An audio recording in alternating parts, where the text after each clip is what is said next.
नमस्कार विद्यार्थी मित्रांनो, मी अर्चना पाटील आपले आजच्या या व्हिडिओमध्ये स्वागत करते। आज आपल्याला इयत्ता 7वी विषय मराठी पाठ क्रमांक 3 माझ्या अंगणात ही कविता अभ्यासायची आहे। या कवितेचे कवी ज्ञानेश्वर कोळी आहेत। बच्चों, आज हमें कक्षा 7वी विषय मराठी पाठ क्रमांक 3 माझ्या अंगणात इस कविता का अध्ययन करना है। इस कविता के कवि ज्ञानेश्वर कोळी है। ज्ञानेश्वर कोळी यांचा जन्म 1956 मध्ये झाला। त्यांच्या अनेक कविता संग्रह प्रसिद्ध आहेत, जसे जगणे माझे, आयुष्याच्या वाटेवर, घन दाटलेले, छावणीच्या कविता, आकाश पेलताना हे त्यांचे कविता संग्रह प्रसिद्ध आहेत। तर 8 आण्याचा गुळ हा कथा संग्रह प्रसिद्ध आहे। बच्चों, ज्ञानेश्वर कोळी उनका जन्म 1956 में हुआ। उनकी बहुत सारी कविता संग्रह प्रसिद्ध है, जो मैंने अभी आप लोगों को बताया। साथ ही साथ उनके कथा संग्रह भी प्रसिद्ध है, जो मैंने अभी आप लोगों को बताया है। विद्यार्थी मित्रांनो, आपला देश हा कृषी प्रधान देश आहे। आपल्या देशातील अजूनही 70% लोकांचा मुख्य व्यवसाय हा शेती आहे। शेतकरी शेतामध्ये रात्रंदिवस काम करतो। रात्रंदिवस काम केल्यावर शेतामध्ये धान्य उगवते। उगवलेल्या धान्याला पाहून तो अतिशय आनंदित होतो। या कवितेत शेतात उगवलेले पीक आणि शेतकऱ्यांच्या मनातील विविध भावनांचे वर्णन ज्ञानेश्वर कोळी यांनी या कवितेत केलेले आहे। बच्चों, हमारा देश एक कृषि प्रधान देश है। हमारे देश के अभी तक 70% लोगों का मुख्य व्यवसाय ये खेती है। किसान खेती में रात दिन मेहनत करता है।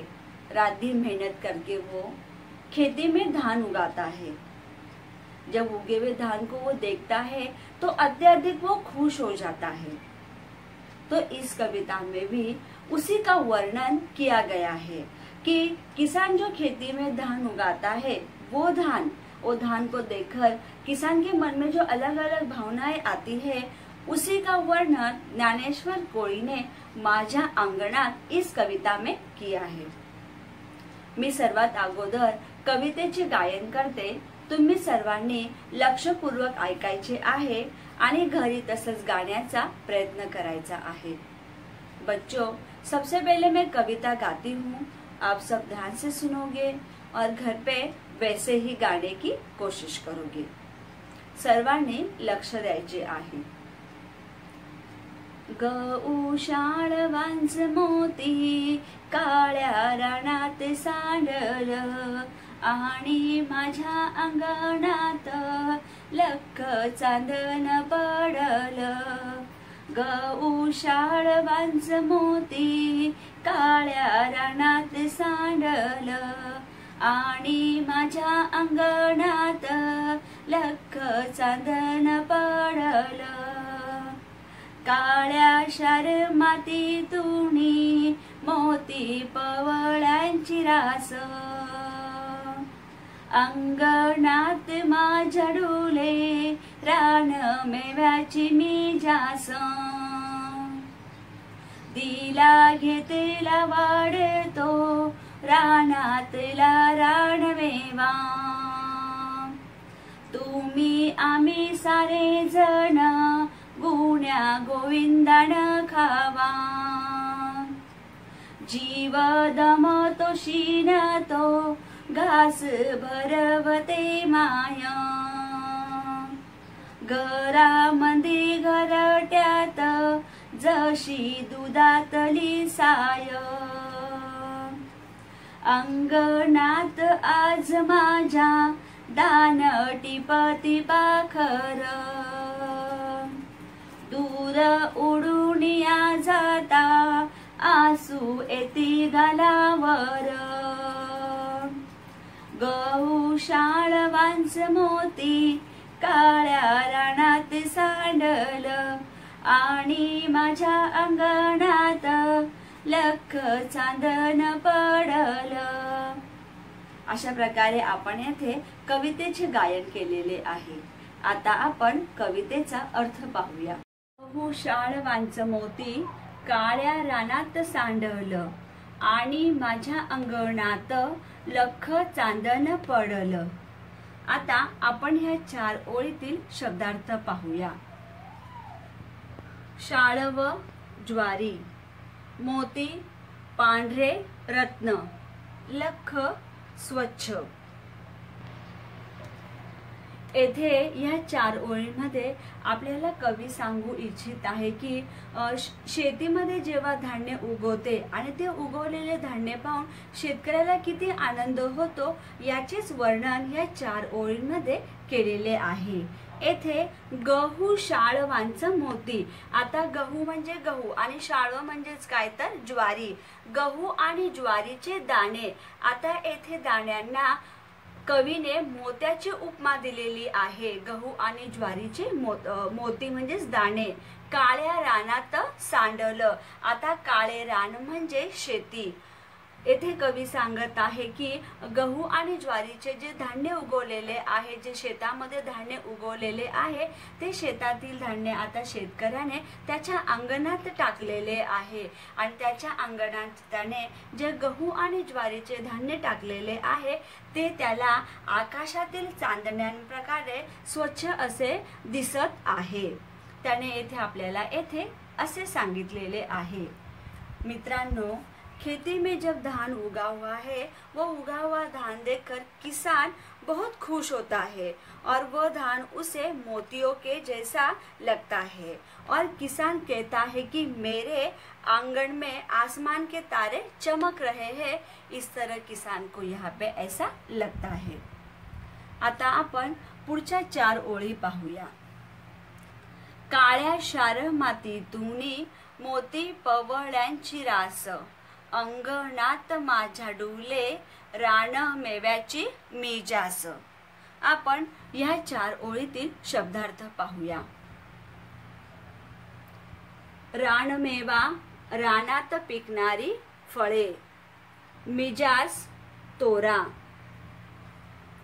आता काळ्या शार मातीतूनी मोती पवळ्यांची रास. आता मोती पवळे म्हणजेच काय तर लाल आणि पांढऱ्या रंगाचे रत्न. ज्या प्रकारे लाल आणि पांढऱ्या रंगाचे रत्न हे मौल्यवान असतात, तशाच प्रकारे येथे शेतकऱ्याला त्याच्या शेतामध्ये जे धान्य उगते ते धान्य त्याला मौल्यवान आहे. त्या धान्याचा ढीग त्याला मौल्यवान आहे. आणि येथे सांगत आहे ते की त्याच्या अंगणामध्ये जे रानमेव्याची मिजास आहे, म्हणजे रानमेवा म्हणजेच काय रानात पिकणारी जी फळे आहेत, ती रानात पिकणारी फळे हे शेतकऱ्याच्या अंगणामध्ये ऐट घेऊन तोराने आनंदाने डुलत आहे. येथे आपल्याला कवी असे सांगू इच्छित आहे. बच्चों, इस 4 लाइन में हमें कवि ने क्या कहा है कि कवि कहते हैं कि खेती में मिट्टी से जो मोती और पवड़े की जो रास पैदा हुई है और उनके आंगन में जो जंगल के बहुत सारे फूल जो फल आए हैं वो खुशी से डोल रहे हैं. येथे आपल्याला असे सांगितले आहे. आता आपण पुढच्या ओळी पाहूया. तिला घेतला वाढतो रानातला रानमेवा, तुम्ही आम्ही सारे जण गुण्या गोविंदानं खावा. आता आपण या ओळीतील शब्दार्थ पाहूया. गुण्या गोविंदाने आनंदाने. येथे आपल्याला कवी असे सांगत आहे की जो रानमेवा म्हणजे काय जी फळे उगतात ती फळे आपण जर एकमेकांना दिला घेतला म्हणजे देणे आणि घेणे, जर आपण ते एकमेकांना दिले आणि एकमेकांकडून घेतले तर त्याच्यामध्ये आनंद तयार होतो, आनंद निर्माण होतो. म्हणून आपण सर्वजण काय करूया, ती फळे एकमेकांना देऊया आणि घेऊया आणि गुण्या गोविंदानं म्हणजे एकत्र येऊन आनंदाने ती आपण खाऊया. बच्चों, इस 4 लाइन का अर्थ क्या है कि जंगल में जो फल आते हैं, मतलब रान मेवे में जो फल आते हैं, वो फल अगर हम एक दूसरे को देते हैं, एक दूसरे से लेते हैं, तो उसमें क्या होता है, आनंद प्राप्त होता है, हमें खुशी मिलती है। इसीलिए हम लोग क्या करेंगे, जो फल आते हैं वो हम एक दूसरे को देंगे और आनंद से, खुशी से वो हम खाएंगे। आता आपण पुढच्या ओळी पाहूया।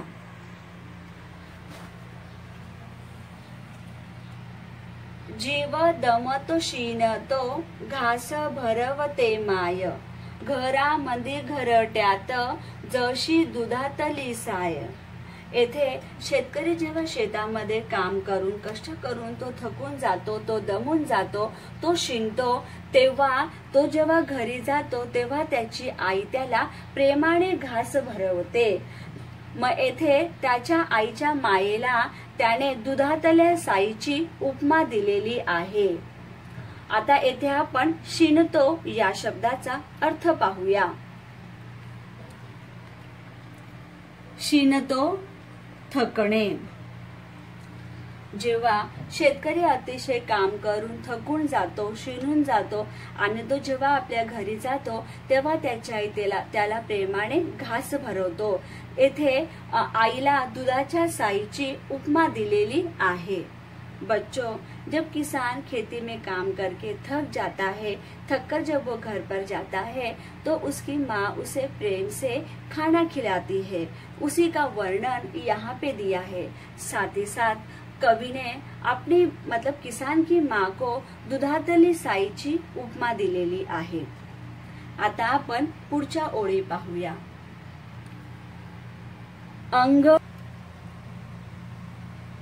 अंगणात आज माझ्या दान टिपती पाखर, दूर उडून या जाता आसू येती गालावर। आता आपण या 4 ओळीतील काही शब्दार्थ पाहूया। पाखर, पक्षी। मित्रांनो, या 4 ओळीमध्ये कवीने शेतकऱ्याच्या मनातील विविध भावनांचे वर्णन केलेले आहे। येथे शेतकरी सांगत आहे की अंगणात आज माझ्या दान टिपती पाखर। शेतकऱ्याच्या अंगणामध्ये जेव्हा पक्षी दाणे टिपण्यासाठी येतात तेव्हा शेतकरी अतिशय आनंदित होतो, पाखरांना पाहून तो अतिशय खुश होतो। पण जेव्हा हे पाखरे उडून जातात, दूर उडून या जाता, जेव्हा हे पक्षी दाणे टिपून दूर उडून जातात तेव्हा शेतकऱ्याला दुःख होते आणि त्याच्या गालावर अश्रू येतात आणि तो म्हणजेच तो रडू लागतो। अशा प्रकारे येथे कवीने शेतकऱ्याच्या मनातील विविध भावनांचे वर्णन केलेले आहे। येथे आपल्याला या चित्रामध्ये दिसत आहे की शेतकरी कशा प्रकारे येथे पक्ष्यांना दाणे टाकतो आणि हे पक्षी कशा प्रकारे येथे दाणे टिपतात। पण जेव्हा हे पक्षी उडून जातात तेव्हा शेतकऱ्याला अतिशय दुःख होते आणि त्याच्या गालावर अश्रू वाहू लागतात।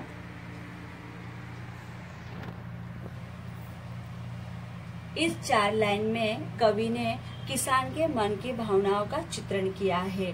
यहाँ पे हमें कवि कहते हैं कि जब किसान के आंगन में पंछी दाने खाने के लिए आते हैं तो किसान बहुत खुश हो जाते हैं, वो अत्यधिक खुश होते हैं। लेकिन जब ये पंछी उड़ जाते हैं तब किसान दुखी हो जाते हैं और उनकी आंखों से आंसू बहने लगते हैं।